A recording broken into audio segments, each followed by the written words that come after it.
என் இனிய தமிழ் மக்களே, என் இனிய தமிழ் மக்களே என்கிற குரலுக்கு கம்பீரமாக வாழ்ந்த ஐயா பாரதி ராஜா அவர்கள் இறைவனின் இறைப்பார சென்றிருக்கிறார். அவரது படைப்புகள் ஒவ்வொன்றும் திரை ரசிகனின் கண்ணீரையும் அவனுக்குள் இருந்த பயத்தையும் அவனுக்குள் இருந்த காதலையும் அவனுக்குள் இருந்த கடமையை அவனுக்குள் இருந்த ஒவ்வொரு உணர்வுகளையும் தட்டி எழுப்பிய மாபெரும் பிரம்மன் எங்கள் ஐயா பாரதிராஜா அவர்கள் சினிமாவை பேசிக்க ஆரம்பித்த நிமிடத்திலிருந்து ஐயாவின் படைப்புகளை காணும் பொழுதெல்லாம் நாமும் படைப்பாளியாக வேண்டும் என்ற உணர்வுகளை உருவாக்கி அவரின் கலைஞர்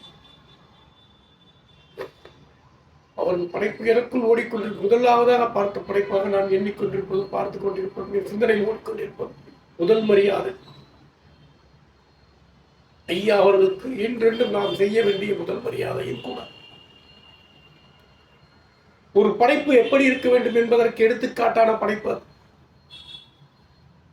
தன் இனத்தையே சவுக்கால் அடிக்க தைரியம் கொண்ட ஒரு மாமனிதனின் படைப்பு.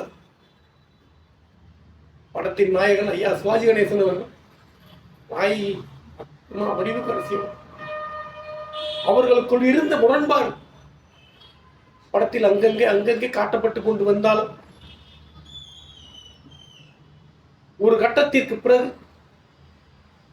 தன் மனைவியாகிய வடிவுக்கரசியின் நிலையை அவர் எவ்வாறு உள்வாங்கி இருந்தார் என்பதை பரிசல் பெண் ராதா மூலமாக பார்வையாளர்களுக்கு வெளிப்படுத்தும் போது ஐயா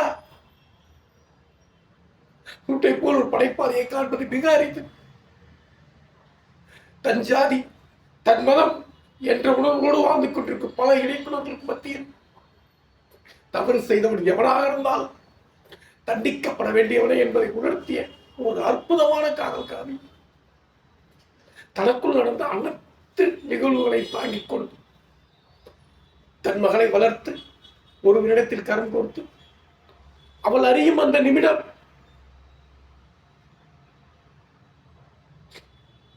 வணங்க தோன்றுகிறது. ஐயா உங்கள் படைப்புகள் ஒவ்வொன்று வணங்க தோன்றுகிறது. சிகப்பு ரோஜாக்கள் பார்த்து பயந்த நாட்களும் உண்டு. வேதம் புதிது பார்த்து இப்படி ஒரு படைப்பா என்று வியந்த நாட்களும் உண்டு. பாசமலருக்கு பிறகு தமிழ் சினிமாவில் மறக்க முடியாத தங்கச்சிக்கார காவியம் என்ற கிழக்கு சேவை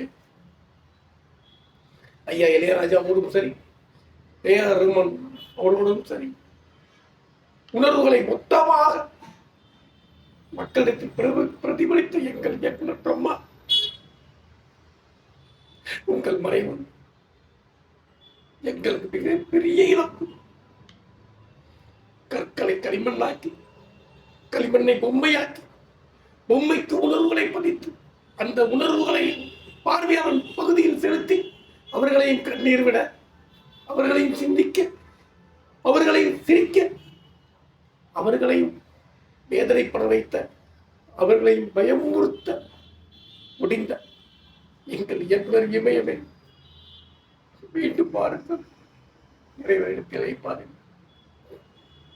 உங்கள் நினைவுகளோடு ஒவ்வொரு நாளையும் கடந்து கொண்டிருக்கும்